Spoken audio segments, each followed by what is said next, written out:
It's time for our third video in our How to Drive a Supercar series, and it's time to learn how to manage weight transfer. Let's try out the Audi R8. Rosanna, you appear to have brought your fish with you. Yes, I've got a little bowl of water because I want to test what happens when we're managing the weight transfer. Okay. And I don't want any spillages. Interesting, interesting. Well, you know when we were practicing the starts, and you were pretty good at that, okay? Actually, the water would have gone flying to the back. I'm guessing something different happens when Well, we're doing weight transfer. Not particularly. That's the start of weight transfer. As we accelerate off the line, and you saw that even with a gentle bit of acceleration, the water's attempting to jump out of the bowl. And when we get on the brake pedal, it'll go the other way. See how it goes forward? Yes. Okay. Now that isn't the end of the weight transfer story, right? If we start to corner, you'll notice that it's now going up the side of the bowl. Can you see that? That is cornering good. Look at that. Yeah. And then, of course, what you have to bear in mind is on the racetrack, very often we're going to be doing more than one thing at a time. So, for example, it might be going forward whilst we're braking, but we might be turning into a corner, so it'll go forward and up the side of the bowl. Oh, and maybe a splash. And, of course, we're just pottering around. You know, the unfortunate thing for you, of course, is that if you start to pick the pace up, it's pretty simple. You're going to get wet.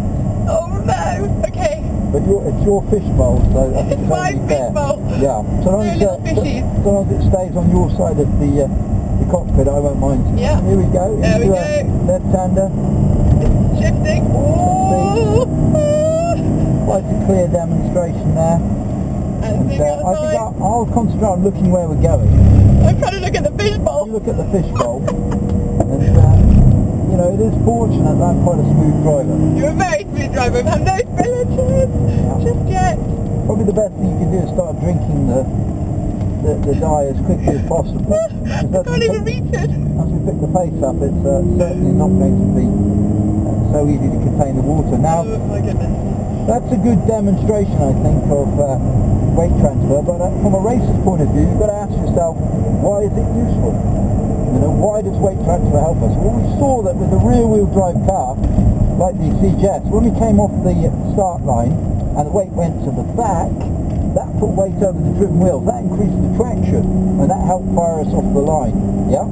Yes. And actually, when we come to brake, and we're going to practice that exercise back in the Exige a little later, we're going to use the same technology in reverse.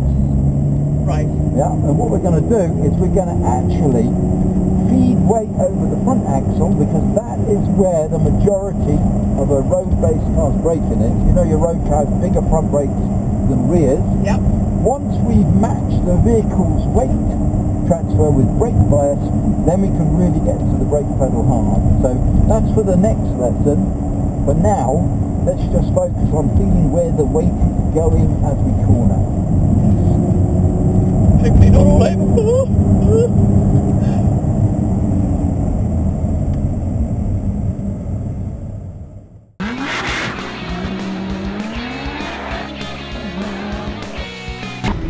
Looking into the corner, looking through the corner, and